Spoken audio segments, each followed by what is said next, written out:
Bonjour, bienvenue à toutes et à tous, très chers et amables téléspectateurs. C'est un plaisir pour moi, Ezekiel Moudi Congo Talula, vous retrouver une fois de plus. Aujourd'hui, après l'émission Bakino Balobi de 10h, nous sommes là face aux acteurs. Allez, c'est votre émission Face aux acteurs, présentée par Ezekiel Moudi Congo Talula, que je suis, et nous avons l'immense plaisir de recevoir pour vous l'un des acteurs majeurs en politique de la République démocratique du Congo. Lui, c'est Maître Dany Siamala. C'est avec lui que nous allons, en quelque sorte, essayer de jeter un œil sur la gestion ou la gouvernance du gouvernement Souminois II. Vous savez bien, il y a un temps où Madame Judith Souminois a été reconduite à un gouvernement qui porte bel et bien son nom, après avoir été la patronne du gouvernement Souminois I. Là, le gouvernement Souminois II a été installé tout justement pour chercher un peu à résoudre le multiples problèmes que traverse la République démocratique du Congo, chercher des acteurs qui seront en mesure de donner quand même des solutions à plusieurs questions ou plusieurs problèmes que les Congolais ont. Alors, ce gouvernement, depuis son installation, a-t-il apporté un changement à la vie quotidienne des Congolais? C'est ça la question majeure que nous allons débattre autour de cette thématique. Maître Dany, bonjour et bienvenue. Bonjour mon frère Ezekiel. Ça fait longtemps, maître. Je suis là. À chaque fois qu'il y a une invitation, je réponds toujours. Merci beaucoup. Sinon, la santé, ça va? Oui, la santé, ça va. Merci beaucoup, maître. Mais avant de prendre notre thématique du jour, la ville de Kinshasa, Aïnaï-Sirsa, comment trouvez-vous actuellement la ville-province de Kinshasa? Merci beaucoup, premièrement, pour votre invitation. Deuxièmement, je vous remercie parce que vous avez songé à ce que les Congolais soient éclairés sur les sujets d'actualité et surtout beaucoup plus sur la gestion de la République démocratique du Congo. Cette gestion qui est confiée conformément à notre constitution au gouvernement qui est dirigé actuellement par la première ministre, Madame Judith Souminois Tuluka. Merci encore parce que vous me donnez aussi l'opportunité de m'adresser à la population congolaise à la fin de l'année, donc pendant cette période de festivité. Je ne peux que souhaiter les meilleurs vœux à tous les Congolais qui me suivent présentement et beaucoup plus particulièrement pour ceux qui sont à l'est de la République démocratique du Congo, qui peut-être d'autres ne trouveront pas le temps de se réjouir parce que enfouis dans des forêts de gauche à droite, il y a d'autres qui à ce moment sont en train d'écouter encore les bruits des bottes, les bruits des armes. Donc je les souhaite aussi les vœux le meilleur et beaucoup plus en train de souhaiter que cette année puisse se terminer en bonté pour eux et que la paix puisse régner sur toute l'étendue de la République démocratique du Congo. Pour revenir à votre question concernant la ville-province de Kinshasa, où nous habitons tous, vous et moi, nous habitons Kinshasa, le constat actuellement est qu'il y a trop d'embouteillages. Trop d'embouteillages et quand il y a la pluie, il y a un peu trop d'inondations aussi. Il y a une salubrité qui laisse à désirer pour la ville-province de Kinshasa. Mais seulement, malgré tout ça, je constate qu'il y a une effervescence de gauche à droite à cause de l'organisation de la CAN par le Royaume de Maroc. Je crois, vous allez voir de gauche à droite, il y a des écrans géants installés par-ci, par-là. La population est un peu beaucoup plus excitée par rapport à cet aspect des choses. Je souhaite déjà directement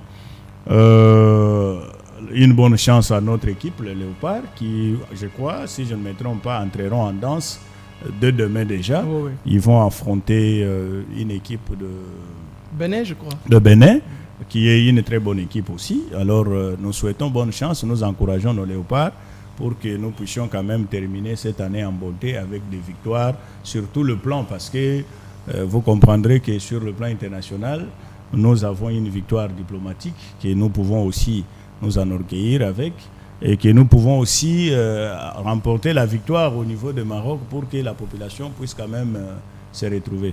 Donc, c'est ça un peu par rapport à la ville-province de Kinshasa. J'ai constaté, le constat est celui-là. Et j'ai fait aussi appel au gouverneur de la ville pour que la sécurité soit quand même assurée pendant cette période de festivité pour que les Kinons puissent quand même fêter en bonté.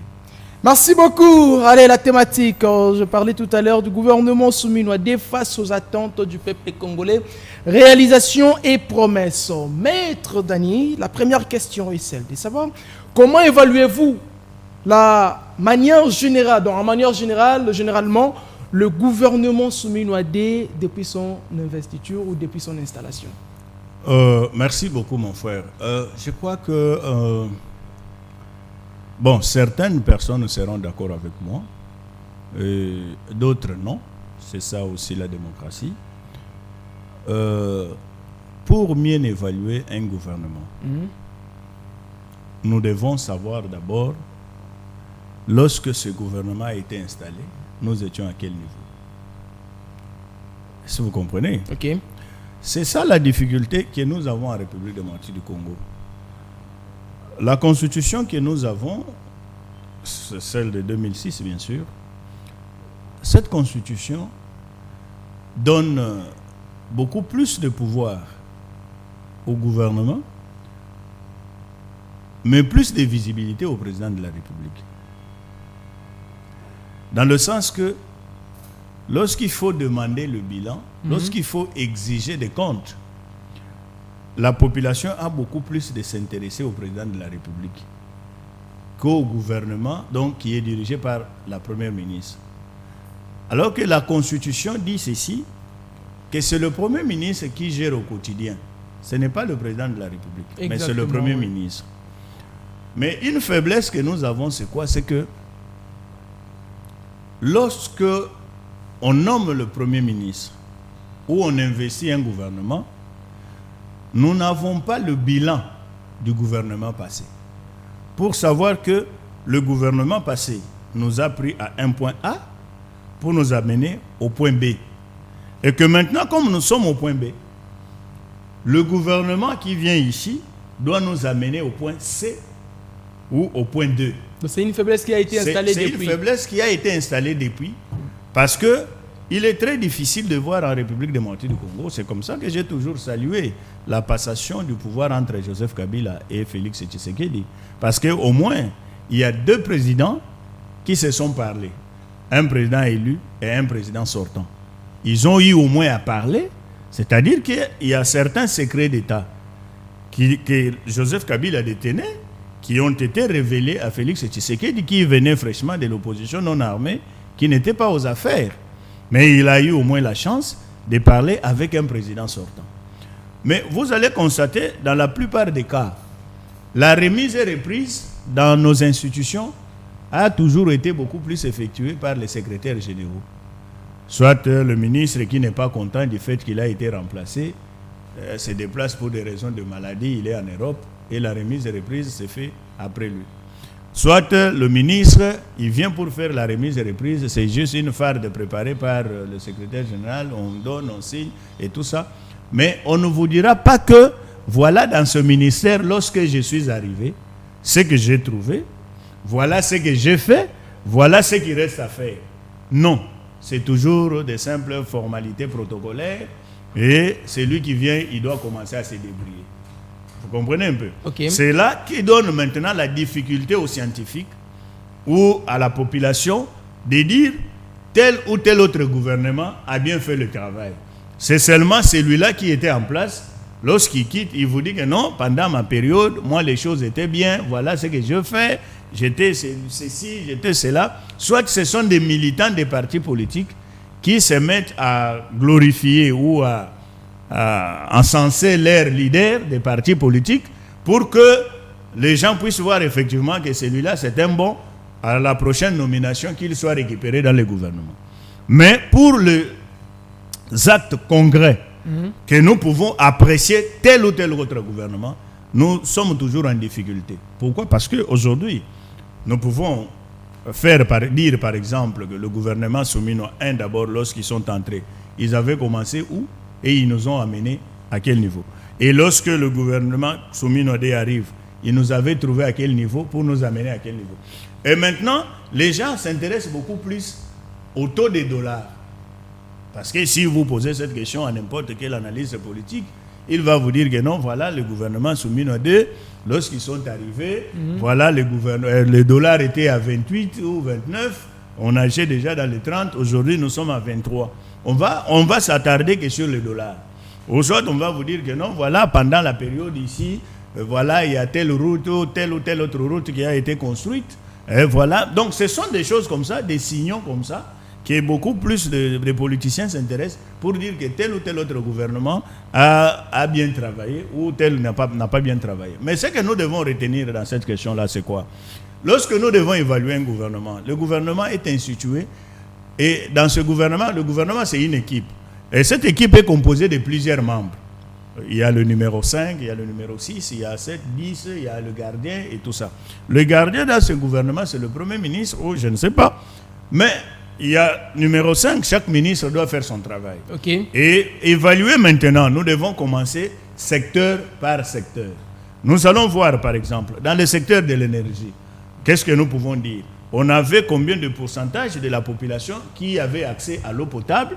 Et présentement là, nous sommes à tel pourcentage. Vous comprenez un peu? Okay. C'est une telle évaluation qui est vraiment purement scientifique, qui peut faire à ce qu'un gouvernement soit coté correctement par rapport à ses actions. Mais d'une manière globale, parce que là c'est purement scientifique, mais d'une manière globale, nous devons parler le même langage avec notre population, qui aujourd'hui, pour sa satisfaction par exemple, ils aiment bien voir que les prix des produits des premières nécessités sur le marché ont baissé, ou bien les prix sont restés standards, ou il y a eu quand même une augmentation de prix. C'est par rapport à ça que le commun des mortels apprécie quand même les actions d'un gouvernement. Mais ce que moi je peux dire personnellement en tant que scientifique, ce que je constate, c'est que depuis la nomination de Mme Judith Soumino comme Premier ministre, okay, la République démocratique du Congo a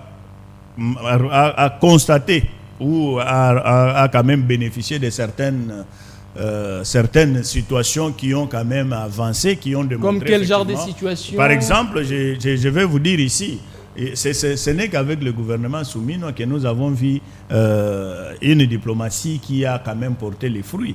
Ici en République démocratique du Congo. Une diplomatie qui a commencé depuis le premier mandat du président de la République. Oui, qui a commencé depuis le premier mandat du président de la République. C'est ce que nous voyons aujourd'hui, c'est le fruit de ce qui a été fait hier. Mais il y a ce qu'on appelle la continuité des services publics de l'État. Vous ne pouvez pas aujourd'hui venir commencer une diplomatie à zéro. Non, il y avait quand même une diplomatie. Il y avait des démarches faites au niveau du ministère des Affaires étrangères. Mais c'est maintenant, là, pendant ce gouvernement, que nous sentons effectivement l'existence du ministère des Affaires étrangères. Parce que vous allez constater, dans tous les salons du monde, la ministre des Affaires étrangères est toujours présente. Et aussi, vous allez comprendre aussi que c'est pendant cette période que les actions menées par la diplomatie congolaise commencent à se faire sentir. Entre autres, vous allez voir, il y a eu des accords qui ont été signés entre la République démocratique du Congo et le Rwanda. Il y a les accords aussi qui ont été signés entre l'AFC M23 et le gouvernement congolais à Doha. Vous allez comprendre aussi la pression faite par les États-Unis à ce que le Rwanda, agresseur de la République démocratique du Congo, puisse cesser ses activités en République démocratique du Congo. Bien que le Rwanda ne le fait pas. Et aussi, vous allez comprendre que il y a maintenant, même l'Union européenne, même les États-Unis, qui commencent maintenant à désigner effectivement Rwanda comme étant agresseur. Tout ça, c'est un travail de la diplomatie. Donc, ce sont des choses ou des résultats que nous sommes en train de vivre pendant la période de Mme Soumine Touloukwa. Vous dites que le Rwanda est en train de refuser? Non, en fait, vous savez... Non, on ne respecte pas en fait les accords. Oui, vous savez, il y a une chose, il y a toujours une démarcation entre les textes et la pratique sur terrain. Vous comprenez? Dans cet accord, il n'a pas été dit comment on va ramener les armes qui étaient sur les sols congolais, les missiles qui ont été amenés, tout ce qu'on avait installé, comment on va les détacher ou comment on va les transporter pour les ramener à l'extérieur. Mais ça, ce sont des modalités pratiques. Je crois que nous devons éviter tout simplement de suivre ce qui se passe ou ce qui se dit sur les réseaux sociaux. Mais en pratique, il y a déjà des avancées majeures qui seront remarquées d'ici fin de l'année. En termes de secteur, est-ce que vous avez quelques ministres au gouvernement Soumino 2 qui peuvent pointer, vu ce que le ministre a essayé de faire au courant de l'année 2025, on peut dire que par exemple le ministre tel a fait telle chose, excepté la ministre des Affaires étrangères parce qu'elle devient apparemment la référence du gouvernement Souminoa et le ministre de la fonction publique Jean-Pierre Liaou. Mais il y a deux ministres qui ont marqué leur passage au gouvernement Souminoa pendant l'année 2025. Oui, en fait, nous ne pouvons pas dire seulement que c'est par rapport à Madame Kaikwamba que nous sommes en train de jeter de fleurs ici, que non, c'est celle qui s'est démarquée dans ce gouvernement. En fait, l'action gouvernementale, c'est pourquoi on appelle ça action gouvernementale.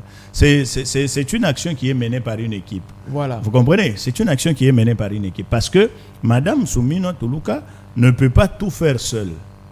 Vous comprenez? Okay. Elle fait avec le ministre des Affaires étrangères, ce qui est un secteur. Ça, c'est le secteur de la diplomatie. Il le fait avec le ministre de l'Intérieur. Vous comprenez? Ça, c'est de la sécurité intérieure. Il le fait avec le ministre de la Défense. Il le fait avec le ministre de l'Économie. Il fait avec le ministre de Budget. Il fait avec le ministre de la Fonction publique.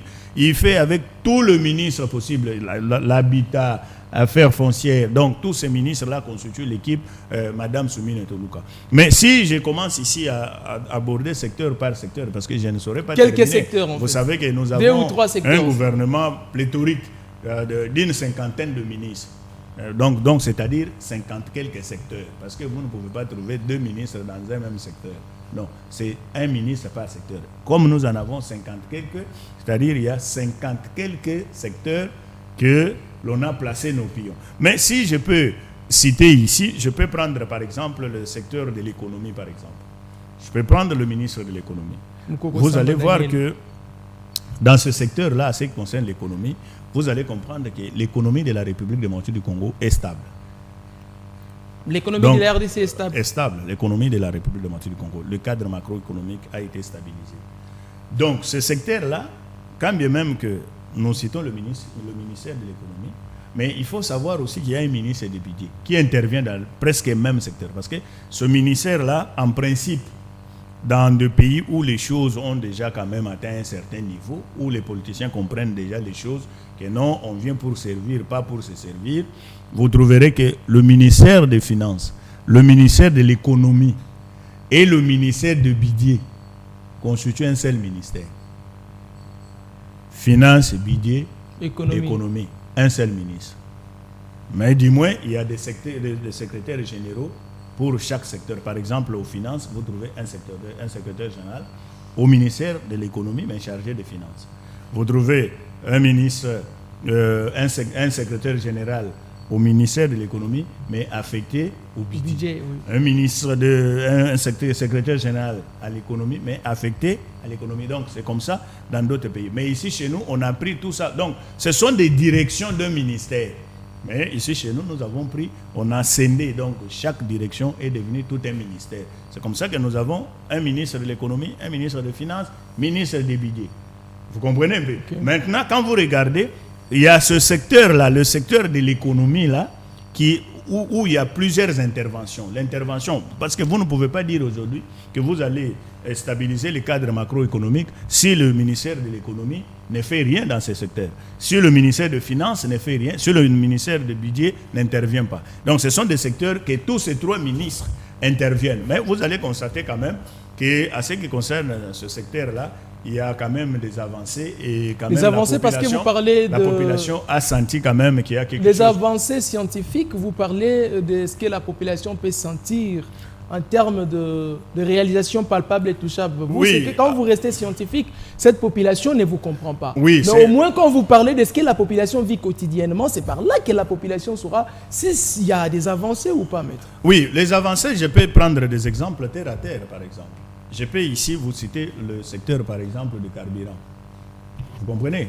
Oui. Nous, on a acheté le carburant à 2990 francs congolais. Ok. 1 litre de carburant. C'était à 2990 francs congolais. Mais aujourd'hui... Qui faisait affaire à $1. Oui, qui faisait presque $1.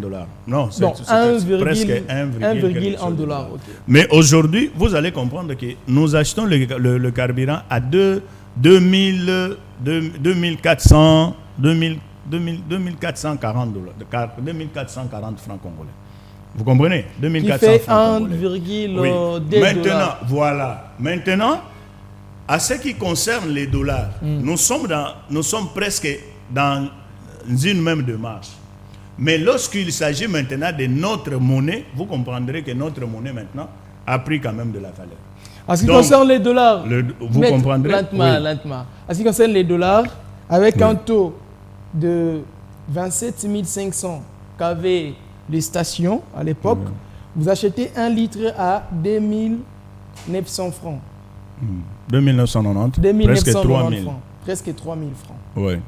Maintenant, avec un taux de 2250 francs aux stations, Oui. vous achetez le carburant à 2400, presque 50 francs. Oui. Ici, il y a eu un 100 francs qu'on a ajouté pour acheter, je dirais, 10 litres de carburant, s'il faut dire ça.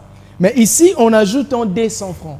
Maître, on dira, il y a l'augmentation, la hausse des prix, ou il y a baisse des prix en termes de ici, dollars. nous sommes en train de parler, il y a baisse des prix. Pourquoi? Parce qu'on a donné maintenant le pouvoir d'achat à notre monnaie. Vous comprendrez que notre monnaie a beaucoup plus la capacité ou la force ou qu'est-ce que je peux dire? Donc notre monnaie a maintenant plus de la valeur maintenant que la valeur qu'elle avait auparavant. Vous comprenez? C'est ainsi que vous voyez aujourd'hui, les gens préfèrent maintenant utiliser plus de francs congolais que plus de dollars. C'est une politique monétaire mise en place pour valoriser notre monnaie et donner le pouvoir d'achat aux francs congolais. Donc aujourd'hui, les francs congolais ont plus de pouvoir d'achat parce que vous allez constater, même nos fonctionnaires ne sont pas payés en dollars. Vous comprenez? Nos fonctionnaires ne sont pas payés en dollars, mais ils sont payés en francs congolais. Et non, c'est lui qui touchait par exemple 100 000 francs, ou 100, bon, prenons 100 000 francs congolais. C'est lui qui avait 100 000 francs congolais à l'époque, mais qui achetait par exemple un litre de carburant à 2990 francs congolais. S'il achète aujourd'hui, parce qu'il a toujours 100 000 francs congolais, s'il achète aujourd'hui à 2450 francs congolais, il a bénéficié ou bien il a perdu? Maintenant, c'est lui qui faisait des monnaies pour aller acheter les articles ailleurs. Non. Qui doit acheter les dollars. Oui. Vous ne voyez pas ça aussi, c'est un problème. Non, calculé pas seulement pour ceux qui achètent ici. Non, nous ne devons pas fonctionner en fonction des dollars. C'est comme ça que j'ai dit ça ici. Nous devons fonctionner en termes de francs congolais parce que c'est ça notre monnaie. Nous devons nous battre pour que notre monnaie puisse avoir le pouvoir d'achat. D'ailleurs, c'était le souci du peuple congolais qu'il faut que le franc congolais puisse avoir le pouvoir d'achat. Et aujourd'hui, nous avons ce pouvoir d'achat avec le franc congolais. Vous comprenez? Nous avons le pouvoir d'achat. Donc, tout ce qu'on avait, par exemple, on s'est référé qu'à dollars. Aujourd'hui, nous parlons en termes de francs congolais. C'est une fierté pour nous. Et c'est une bonne politique mise en place par ce gouvernement soumis nous. Voilà, j'ai dit que dans ces secteurs-là, il y a des avancées. Et quand vous arrivez même sur le marché, j'avais suivi même mon compatriote que j'aime beaucoup citer, Prince Epenge, qui avait félicité aussi ce gouvernement par rapport à cet aspect des choses. Il était sur la 7e rue, d'après ses dires, il a rencontré ces militants qui lui ont dit « Non, président, qu'est-ce que vous dites ?» Parce que vous savez qu'à l'époque, le poulet maillot se vendait à 29 000 quelque chose. Aujourd'hui, nous achetons le poulet maillot à 22 000. Il y a baisse de poulet maillot. Donc, vous comprenez que la population commence à comprendre qu'effectivement, il y a quelque chose qui est en train d'être fait. Avec ce gouvernement soumis, non. Le maïs qui se vendait, le sac de semoule qui se vendait à 75 000, 80 000 francs congolais, aujourd'hui vous achetez à 45 000, 55 000. Vous ne trouvez pas qu'il y a quelque chose qui est en train d'être fait? Et ça, c'est pour que le petit peuple puisse comprendre et sentir effectivement qu'il y a un travail qui est en train d'être fait. Merci, maître. Donc, alors, voilà merci beaucoup. Le gouvernement soumis, est-ce la vision du chef de l'État? A-t-elle été respectée dans ces gouvernements? Ou ce gouvernement a travaillé contre la vision du président? Moi, je suis en train de dire que si ce gouvernement avait travaillé contre la vision du président de la République, je crois que le président ne pouvait pas hésiter de dissoudre ce gouvernement. C'est un gouvernement qui a moins d'un an. Oui, le président ne pouvait pas hésiter parce que lorsqu'on constitue une équipe, il y a des assignations qu'on assigne à cette équipe-là.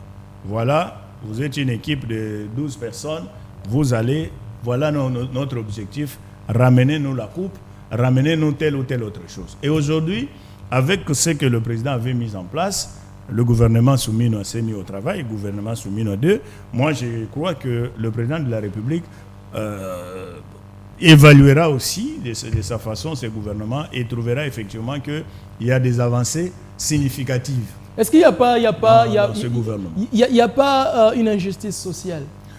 Ça, c'est une politique qui a été mise en place même avant l'indépendance de la République de Martinique. Et elle est inchangeable. Cette politique mise en place, c'était que d'ailleurs, vous savez que Gombe, qu'on appelait Kali à l'époque, il n'y avait pas d'autres personnes qui avaient l'accès là-bas.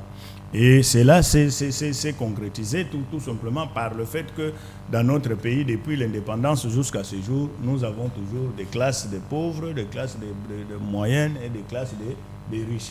Donc, cette politique-là, aujourd'hui, appeler ça injustice sociale, moi je doute fort qu'il y ait injustice sociale, mais je me dis que la République démocratique du Congo est en train de se battre pour arriver à porter satisfaction aux besoins de la population. Parce que l'intérêt de l'action du gouvernement ou l'action de l'État, c'est de satisfaire l'intérêt de l'intérêt général. Et arriver à mettre quand même les gens, mettre la population dans des conditions normales où nous pouvons vivre sans crainte, sans haine, sans des considérations tribales et autres. Vous savez que nous avons beaucoup de problèmes aujourd'hui, c'est parce que nous vivons dans une pauvreté. Vous comprenez? Il y a certaines choses qui intéressent certaines personnes tout simplement parce que c'est la faim qui nous dérange beaucoup plus.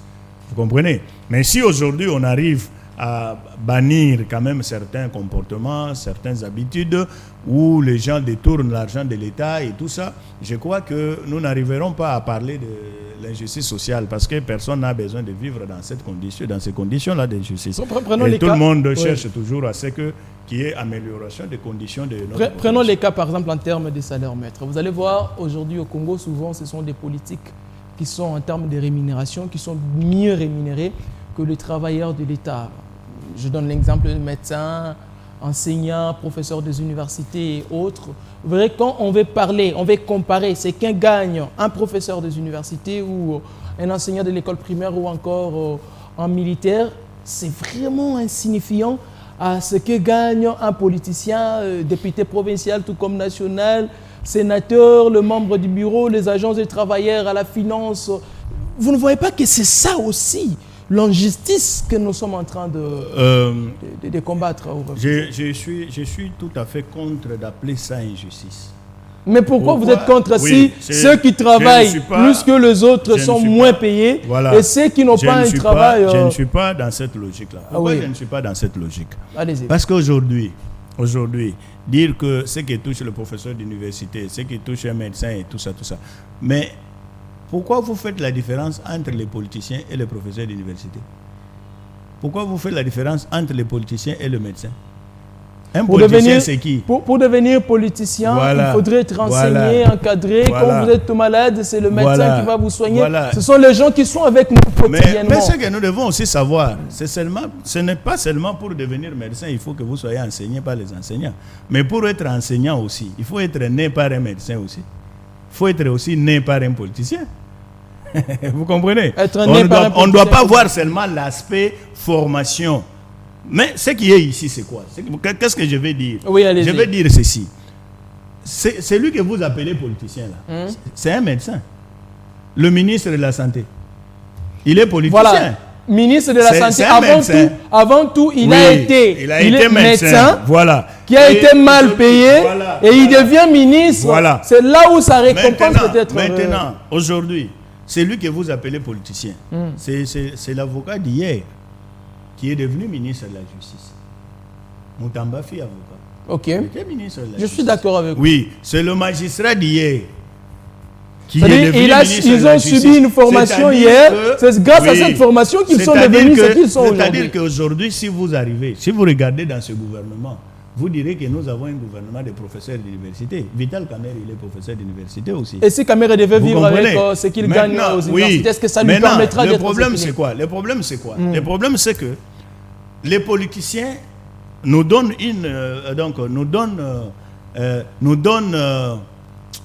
qu'est-ce que je peux dire ici?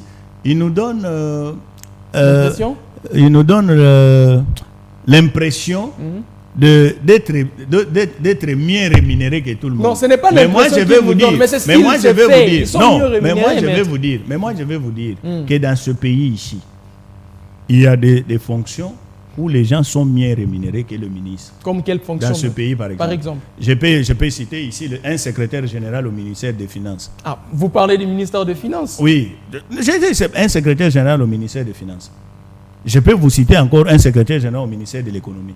Je peux vous citer un DG d'une entreprise publique.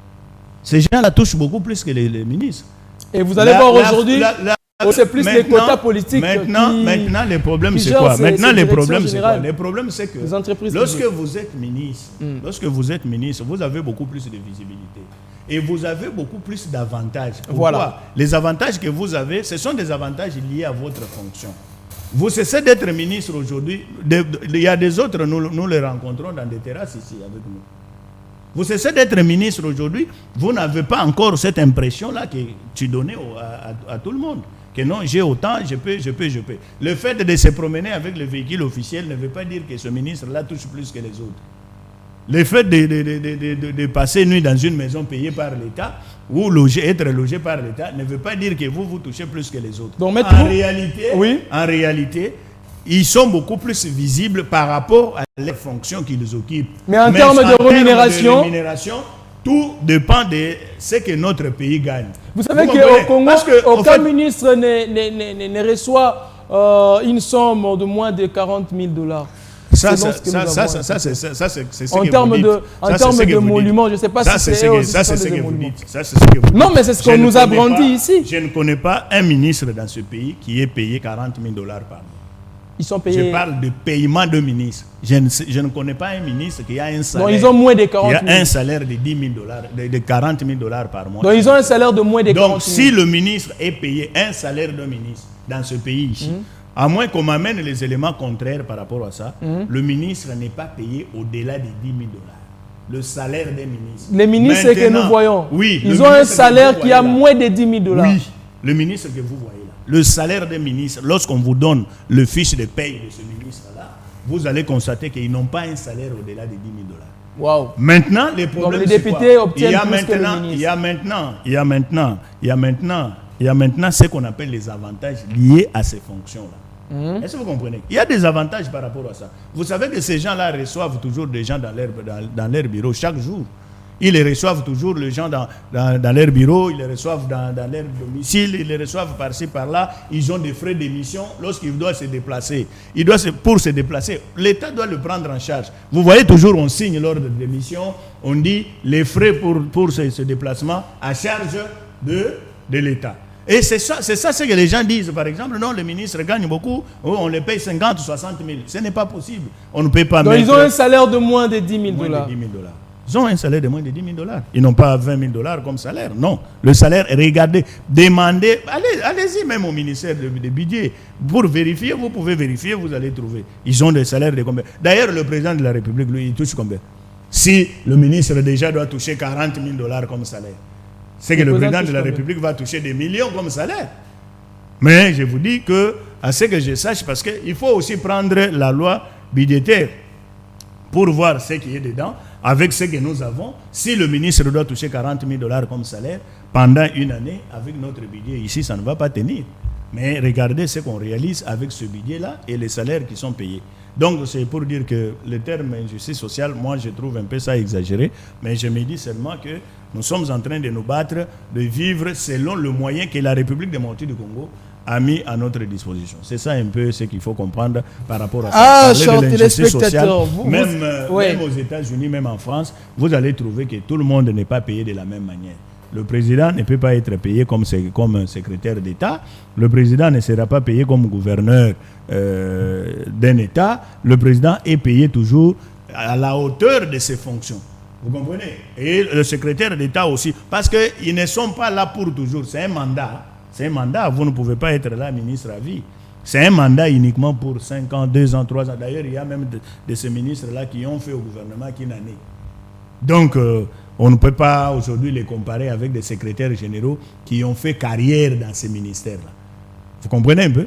Donc, le ministre ne peut pas bénéficier plus qu'un secrétaire général qui a fait autant d'années comme fonctionnaire. Il vient là peut-être pour une année, 2 ans, il touche ce qu'il a touché et après quoi, il est parti.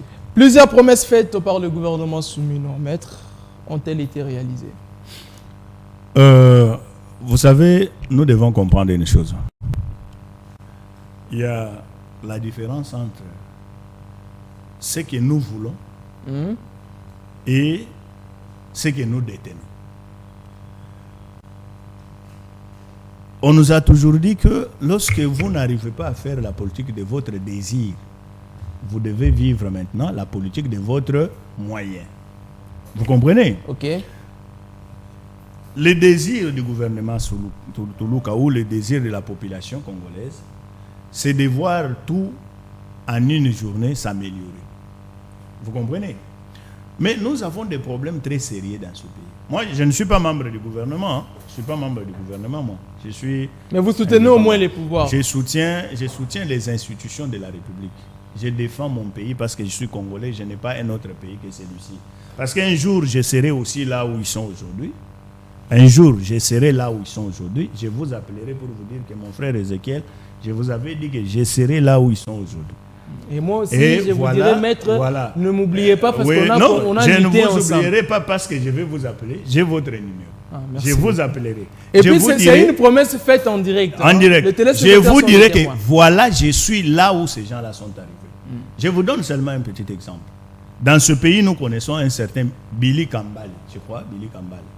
Il est de l'UNC. Ok, oui. Il est de l'UNC. Dans ce pays, nous connaissons qui ici, Zachary Bababasoué, nous connaissons beaucoup et tout ça, tout ça. Et tous ces gens-là n'étaient pas encore aux affaires. Ils avaient une façon de critiquer les choses autrement. Vous comprenez? Lorsque Zachary postule comme candidat député pour la première fois, il avait le fouet à la main. Il a dit, je vais amener ça à l'Assemblée nationale. Sans pour autant d'abord maîtriser le méandre de l'Assemblée nationale. Quel est le rôle d'un député là-bas? Il avait le fouet. Non, je vais aller chicoter là-bas. Mais jusqu'à ce qu'il est sorti de l'Assemblée nationale. C'est lui qui a été chicoté d'ailleurs par l'Assemblée. Voilà, il s'est rendu compte que l'Assemblée nationale avait chicoté. Vous comprenez? C'est-à-dire que la réalité que ces gens-là sont en train de vivre là où ils sont, nous ne pouvons pas comprendre. Aujourd'hui, pour arriver seulement à mobiliser les salaires des fonctionnaires dans ce pays, en pleine guerre que nous avons à l'est de la République démocratique du Congo, ce n'est pas chose facile. Vous comprenez? Je suis en train de parler ici en ramassant les propos du président Tshisekedi une fois là. Il avait dit, je crois que c'était devant le diaspora en Europe, il avait dit, il y a certaines choses que je disais quand j'étais dans l'opposition, je n'avais pas encore accédé aux fonctions président de la République. Je me rends compte que les fonctions président de la République ne sont pas faciles. Vous comprenez? Parce que les critiques que nous pouvons faire aujourd'hui contre Mme Soumino, contre les ministres et tout ça, nous pouvons facilement, parce que c'est très facile. Vous m'avez tendu le micro, je peux critiquer Mme Soumino, je peux critiquer Chabani Jacquemin, je peux critiquer Kabombo, Guy Kabombo Mwadiamvita, je peux critiquer Mme Kaikwamba, je peux critiquer n'importe quel ministre, José Panda, Guy Loando, et tous ces ministres-là, je peux les critiquer facilement. Mais nous devons seulement nous mettre en tête qu'un jour, nous serons aussi là où ils sont aujourd'hui. Est-ce que nous ferons plus que ce qu'eux sont en train de faire aujourd'hui? Vous comprenez? Vous rappellerez même de certains qui étaient des ministres. J'ai cité Billy Kambale, était ministre dans ce gouvernement. Vous comprenez? Okay. Il peut vous dire un peu ce qu'il a fait pour le pays et qui a montré effectivement à la face du monde qu'il y avait un ministre qui parlait beaucoup, qui était là et voilà ce qu'il a fait. Non. Aujourd'hui, il y a même certains membres de l'IDPS qui étaient dans ce gouvernement ici, qui sont sortis du gouvernement. Mais est-ce qu'ils peuvent vous donner le bilan? Quand même qu'un ministre n'a pas un bilan à présenter. Est-ce qu'ils peuvent vous dire ce qu'ils ont fait au gouvernement, contrairement à ceux qui étaient là avant?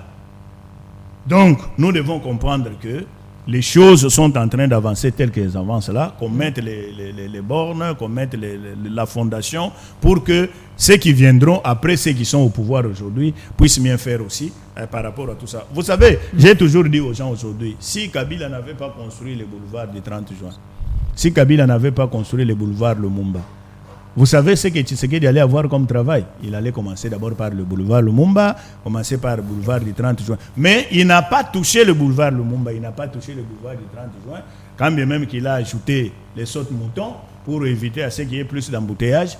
Maintenant, il est en train de construire ailleurs. C'est lui qui viendra après Tshisekedi aussi. Il fera aussi des choses autrement. Il va ajouter seulement sur ce que Tshisekedi a déjà fait.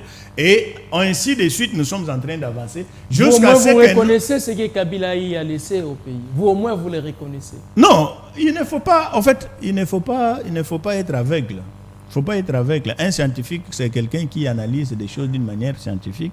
Et les faits, tels que ça se présente, vous voyez que ça, c'est... Aujourd'hui, nous avons le palais du peuple. C'est Kabila qui avait construit. Mobutu. C'est Mobutu qui avait construit. Nous avons la RTNC. C'est Mobutu qui avait construit. Nous avons le pont Maréchal à le stade des Martyrs. Nous avons le stade des Martyrs. Tout ça, c'est Mobutu qui avait construit. Et jusqu'à ce que Kabila est parti, vous pouvez me citer le stade qu'il a construit? Un seul stade qu'il a construit? Non. Mais nous utilisons toujours notre stade des Martyrs qui avait été construit par Mobutu. Donc, c'est-à-dire que là où lui aussi s'était arrêté, c'est là où Tshisekedi vient maintenant continuer. Quand Tshisekedi continue, regardez le centre qui est en face du stade des Martyrs. Qui a construit ça? Bon, ces centres, c'est qui a construit Kabila a commencé et puis Tshisekedi. Non, ça c'est la politique. Ça, ce sont des polémiques politiques. Oui, la continuité de l'État. Ça, ce sont des polémiques politiques. Non, Kabila. Moi, je sais que je suis à Kinshasa jusqu'à ce que Joseph Kabila est parti. Il n'y avait même pas un camion de sable là-bas. Même pas un camion de sable. Il n'y avait que la brousse. Il y avait seulement la brousse là-bas. Il n'y avait même pas un camion de sable. Jusqu'à ce qu'on avait fait une histoire là comme le parking là, mais on avait mis des bancs, des histoires comme ça. C'était à l'occasion c'était la manifestation des cinquantenaires, quelque chose comme ça. Oui, je vois. On avait décoré ça, c'était tout. On n'avait pas le bâtiment que nous avons là aujourd'hui. Il n'y en avait pas. Même pas du sable jeté que non, on va commencer ici. Non, il n'y en avait pas. Aujourd'hui, ce sont des mérites de Tshisekedi. Nous avons le musée national qui est à côté du ministère de l'Intérieur. C'est sous Kabila. C'est sous Kabila qu'on a construit. Est-ce que quand Tshisekedi est venu, est-ce qu'il a détruit? Il n'a pas détruit ça parce que c'est bien construit et c'est pour la République démocratique du Congo. Aujourd'hui, Tshisekedi est en train de faire ce qu'il fait. Le jour qu'il partira, il y aura aussi une autre personne qui va le faire. Et c'est comme ça que l'État s'est construit. On ne peut pas avoir un président qui viendra, il part bâton magique, il donne, il dit voilà les aéroports, voilà ça. Non, c'est faux et archi faux. Nous devons informer à notre peuple, demander à notre peuple de comprendre qu'il n'y a rien qui peut faire quelque chose s'il n'y a pas un travail sérieux. Êtes-vous d'accord avec ceux qui sont de la famille Union Sacrée aussi, qui disent que Tshisekedi est le seul président à avoir hérité d'un pays qui a beaucoup d'argent, avoir travaillé dans une période où il vient trouver presque toutes les institutions assises, lui ne vient que continuer sans effort. Maître Dani. Bon, en fait, les gens doivent comprendre une chose. Hein. Les gens doivent comprendre une chose. Ça, ce sont des polémiques politiciennes. Moi, ils sont de la famille Union Sacrée. Oui, non, mais la famille Union Sacrée, c'est la famille politique, non? Oui. Ce n'est pas une famille scientifique. C'est une famille politique. Est-ce que vous comprenez? C'est une famille politique. Qui va me dire que tel autre n'a pas hérité un pays où il y avait tout ceci, tout cela? Qui peut me dire ça? Parce que vous allez me dire que... Je peux vous citer, je cite comment est-ce que Mobutu est arrivé au pouvoir. Voilà. Par un coup d'État. Oui. Laurent Désiré Kabila, c'est par un coup d'État, c'est-à-dire il y a des choses qui ont été détruites. Joseph Kabila, c'est après la mort de Mouzé, il est venu au pouvoir, mais au moins avec Félix Tshisekedi, il y a eu passation de pouvoir, passation pacifique du pouvoir, il y a eu élection des présidents, il y a eu un ancien président et un nouveau président élu, ils se sont salués et puis c'était face au monde, tout le monde a assisté à cet événement. Donc voilà un peu, tu sais qu'il y a trouvé une armée, les institutions, il y avait tout presque. Oui, lorsque Mobutu a pris le pouvoir, il avait une armée ou pas? Il y avait une armée. Il y avait une armée. Et d'ailleurs, par rapport à l'argent, parce qu'il lui-même était d'abord le chef d'état-major à l'époque. Lorsqu'on dit, oui, par rapport à l'argent, lorsqu'on dit que non, Kabila a trouvé plus d'argent que tous les présidents qui se sont succédés. Moi, je peux dire, par rapport à l'argent, il n'y a pas un président qui a trouvé l'argent dans ce pays plus que Mobutu. Parce que à l'époque, il y avait autant de sociétés ici qui produisaient dans ce pays. Lorsque Mobutu prend ce pays, la République démocratique du Congo avait le même niveau que le Canada. Pas le Canada d'aujourd'hui, parce que le Canada c'est beaucoup plus développé. Mais le Canada à l'époque, quand Mobutu prend ce pays, on avait le même niveau que le Canada. Même niveau que l'Afrique du Sud. Maintenant, qu'est-ce qui s'était passé? Mobutu prend le pouvoir. Et on avait autant de sociétés, presque dans toutes les provinces. Chaque province, au moins, il y avait des sociétés extractives. Dans le Bandundu, ici, on extrayait de l'huile de palme, beaucoup de choses il y avait aussi une brasserie, je crois. Des histoires comme ça. Dans le Bas-Congo, n'en parlons pas. Le Kassai, il y avait des sociétés minières. Dans le Katanga, n'en parlons pas, des Gécamines et tout ça. Il y avait toutes ces sociétés-là. Mais lorsque Tshisekedi prend le pouvoir, le Gécamine n'existe pas. Gécamine n'existe pas. Quand Tshisekedi prend le pouvoir, Gécamine et Gécamine de nom. Il a trouvé que Gécamine était vendu à plusieurs sociétés. Autant de sociétés ont acheté Gécamine. On ne produisait plus comme on produit, d'ailleurs comme on produit aujourd'hui. Vous comprenez un peu?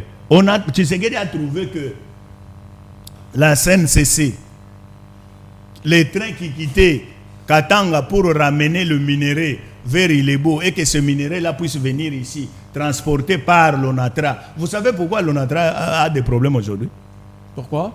L'ONATRA a des problèmes parce que le seul client potentiel de l'ONATRA, c'était la Gécamine.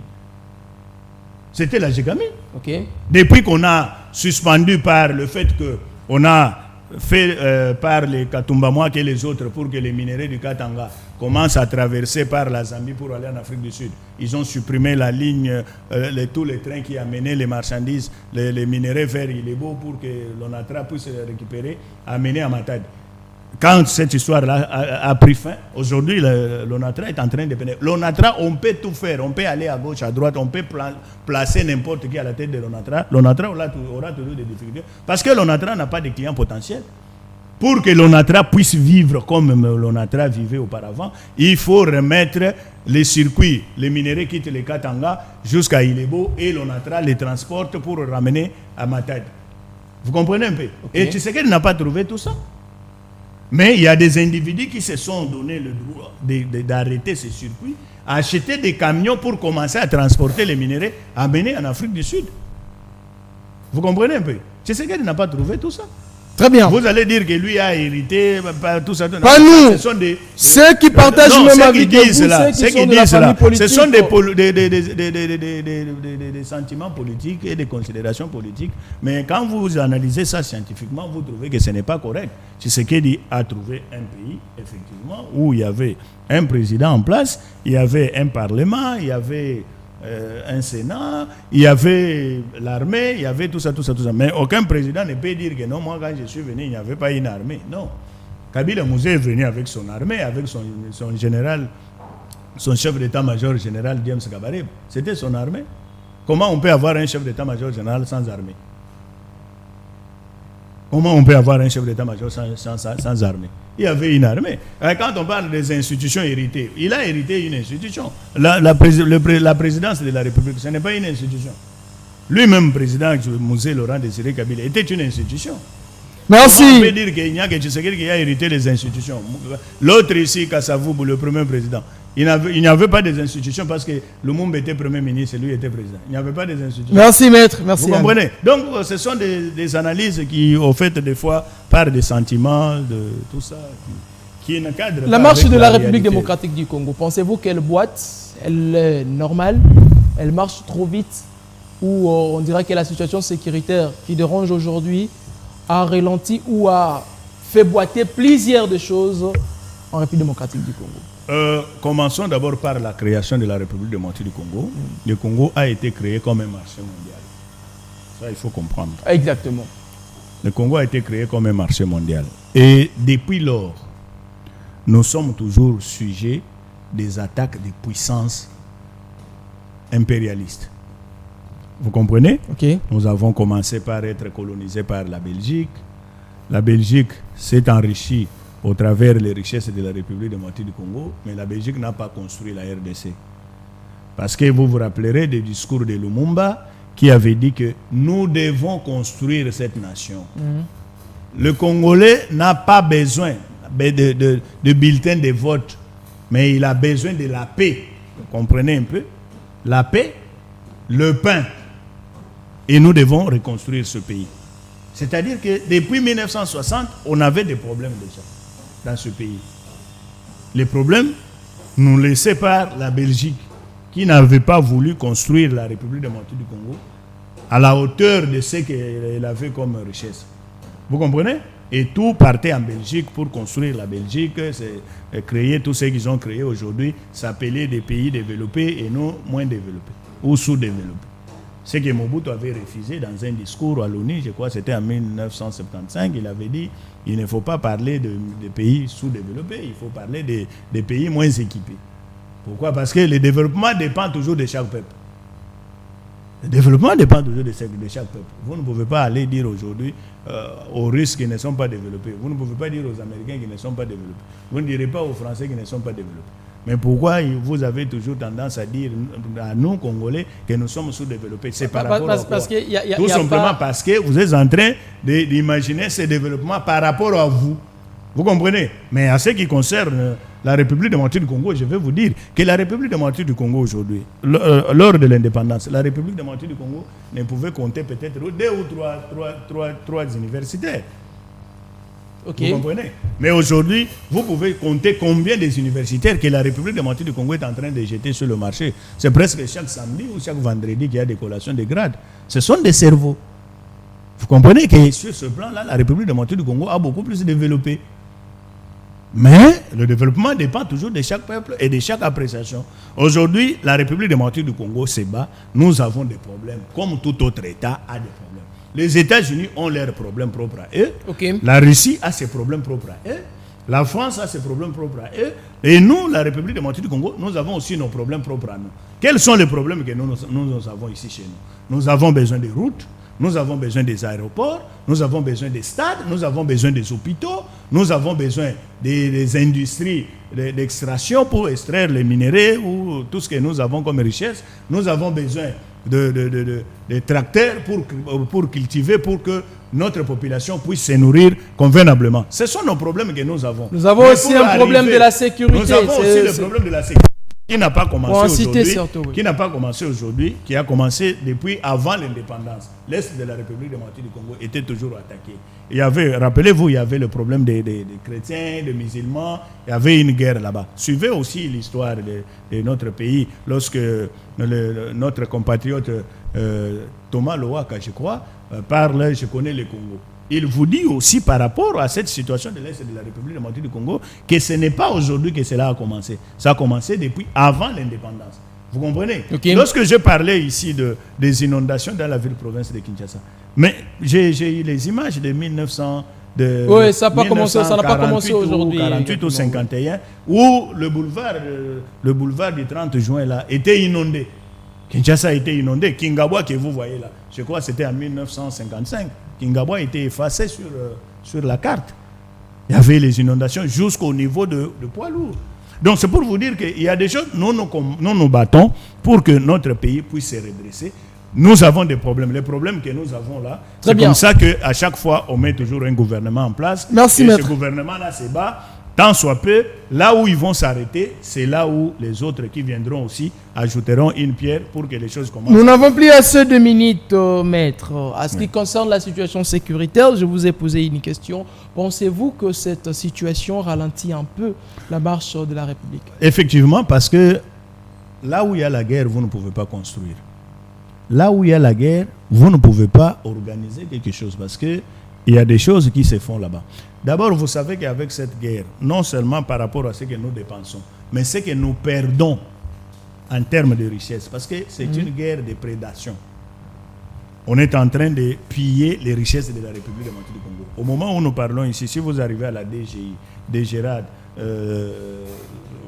DGDA par exemple, ils vous diront que tout l'argent qui venait de ce côté-là, de nos frontières de ce côté-là, n'arrive pas dans la ville-province de Kinshasa, n'arrive pas à l'administration centrale. Okay. C'est une perte énorme que nous sommes en train de déplorer. Et quand vous regardez aussi par rapport à nos populations, la souffrance que cette population est en train de subir, il y a d'autres qui sont dans des brousses, il y a d'autres qui sont de gauche à droite, et le gouvernement doit se battre pour acheter des médicaments, envoyer là où il y a une forte concentration, faire ceci, envoyer des médecins, des infirmières. Il y a d'autres même qui sont tués sur la route par tous ceux qui sèment l'insécurité et tout ça. Vous voyez, tout ça, ce sont des problèmes que nous avons. Et la guerre a beaucoup freiné l'élan de la République démocratique du Congo. On avait déjà pris un élan où on pouvait avoir notre budget augmenté d'année en année, où on pouvait avoir des constructions des universités dans presque toutes les provinces. Aujourd'hui, les universités qui devraient être construites, par exemple à Bukavu, à Goma, Uvira et tout ça, Utshuru, ces travaux-là sont stoppés. Ces travaux-là, qui va les financer? Et qui iront là-bas pour continuer ces travaux? Parce que si vous envoyez les matériels, ils vont piller. Si vous envoyez de l'argent pour payer ces gens-là, on va piller. Donc, vous voyez que le développement de ces coins-là a été stoppé. Donc, la République démocratique du Congo connaît un problème très sérieux à ce qui concerne cette insécurité. C'est comme l'Ukraine aujourd'hui. Vous ne pouvez pas demander à l'Ukraine de construire pendant qu'ils sont encore en guerre. Donc, là où il y a la guerre, on ne peut pas développer quelque chose. On ne peut pas faire quoi que ce soit. Et cette guerre coûte énormément à la République démocratique du Congo. Je crois que la fin de la guerre permettra à ce que la République démocratique du Congo puisse évoluer et avancer. La toute dernière question, maître.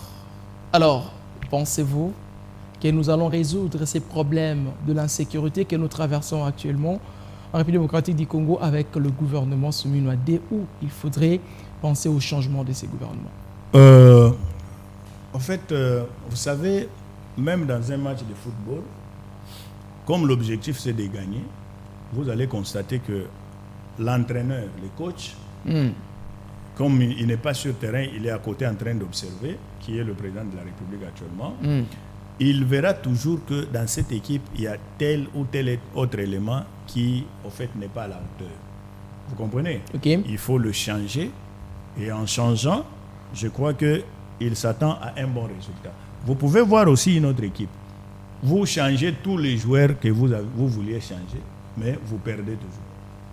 Cela ne veut pas dire que vous n'avez pas une bonne équipe.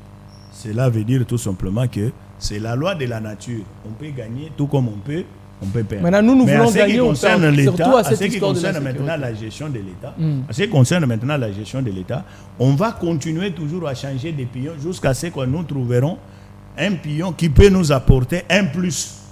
Vous comprenez? Un pion qui peut apporter un plus. J'avais dit que c'était la dernière question, mais je suis obligé, maître. Oui, un pion qui peut nous apporter un plus pour arriver à atteindre un certain niveau, résoudre le problème que nous avons. Et je suis confiant dans ce gouvernement soumis à Toulouka qu'on peut résoudre ce problème-là. Parce que avec ce que nous avons déjà vu, ce que nous sommes en train de vivre, et les échos que nous avons déjà entendus, démontrent à suffisance que c'est un problème que nous pouvons résoudre. Parce que vous voyez, ce qui vient d'être signé par le gouvernement soumis à Toulouka aux États-Unis. Bien que saboté par les Rwandais, oui. Oui, non, maître, ça va. Je finis en tout cas par ici, mais je dois poser cette question. Merci beaucoup, Omega. Je finis par ici. Ouais. Les pions qui nous manquent aujourd'hui, ne pensez-vous pas que ce soit Constant Moutamba? Lui qui en a assumé, lui qui était déterminé, lui qui donnait le tout pour le tout, sans frousse, sans peur, sans crainte. Moutamba disait des choses en face. Ne pensez-vous pas qu'il soit l'idéal, les pions, le seul qui nous reste pour finir complètement avec cette situation à cette période? Je crois que le recrutement dans l'armée, ce n'est pas Moutamba qui fait. La mobilisation des recettes, ce n'est pas Moutamba qui fait. Nous parlons du gouvernement. Oui, c'est dans le gouvernement. Donc c'est pour dire que Moutamba est dans un secteur bien déterminé. La justice élève une nation, oui, mais seulement qu'il y a d'autres secteurs qui interviennent pour que cette justice-là aussi soit forte. Vous comprenez? Ce n'est pas pour dire que pendant que Moutamba était là, tout allait bien, pendant que Moutamba n'est plus, donc voilà, rien ne marche. Non, le pays continue à fonctionner. Dans l'absence de Moutamba, l'absence de Moutamba ou la présence aucun de impact. Moutamba, ça n'a aucun impact parce que le pays continue toujours à évoluer dans tout ce qu'ils sont en train de faire. Merci. Moutamba, c'est un acteur politique bien comme tous les autres, donc c'est-à-dire qu'on peut toujours le remplacer. Cette question-là me renvoie lorsque Vital Kamerhe quitte le PPRD. Lorsque Vital Kamerhe quitte le PPRD, je me rappelle, Joseph Kabila avait prononcé une très belle phrase. Il avait dit « Toute personne est remplaçable. Même moi, je peux être remplacé. » Voilà qu'il a été remplacé par Tshisekedi. Le pays continue. Merci beaucoup. Ça n'est fini par ici. Merci, Maître Dani, d'avoir été les nôtres. C'est moi qui vous remercie d'avoir pensé à nous. Donc, je crois que le peu qu'on pouvait dire à notre niveau au peuple congolais a été dit. Là où il y a des questionnements, je crois qu'ils enverront le message chez vous à la prochaine émission. Si nous aurons encore cet honneur-là d'être invités, vous serez invité. Nous passerons toujours donc, pour éclairer. Nous serons toujours sur ces ce que nous avons dit, ce n'est pas une parole d'évangile. Je crois qu'il y a d'autres qui connaissent ou qui ont encore une autre analyse beaucoup plus performante que la mienne. Je crois que c'est de cette façon-là que la démocratie se construise et que le pays se développe. Le pays ne se développe pas seulement par des acclamations, mais c'est par des idées que nous pouvons arriver à relever les défis qui nous sont imposés par l'extérieur. Merci beaucoup. Merci, Maître Dani. Je profite de cette occasion pour vous souhaiter aussi lever le meilleur à vous. Bonne année 2026. Merci, merci. Je vous le retourne aussi. Meilleure fin de l'année 2026. Merci. 2025, pardon. Merci. Allez, merci beaucoup à toutes les personnes qui nous ont suivis. Un grand merci à Omega Bazola qui a réalisé cette émission. Ezekiel Moudikongo Taloula que je suis. J'étais à la présentation. Je vous donne rendez-vous pour ce mercredi à 13h20. Même heure, même chaîne, même numéro. En fait, même émission, même présentateur, si Dieu le voudra. Prenez soin de vous. Je vous aime d'un amour inconditionnel. Bye.